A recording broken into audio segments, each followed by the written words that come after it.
Hindi mo kailangang maging perpekto para mahalin, pero bakit parang kulang ka pa rin? Pinakita mo ang lahat ng kaya mong ibigay, buo, totoo, walang pag-aalinlangan. Sa bawat pagkukulang mo, pilit mong binabawi sa sobrang pagmamahal. Pero sa dulo, hindi pa rin ikaw ang pinili. Mas pinili niya yung iba, mas tahimik, mas simple, o baka mas tama lang sa mata niya. Napagod kang patunayan na sapat ka kahit alam mong sa puso mo, sobra-sobra na.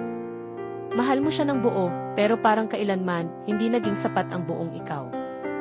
At doon mo na-realize, hindi mo pala kailangang maging perpekto, kailangan mo lang ng taong pipili sa'yo, kahit hindi ka perpekto.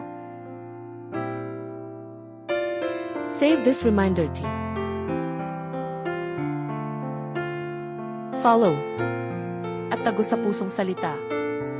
For more.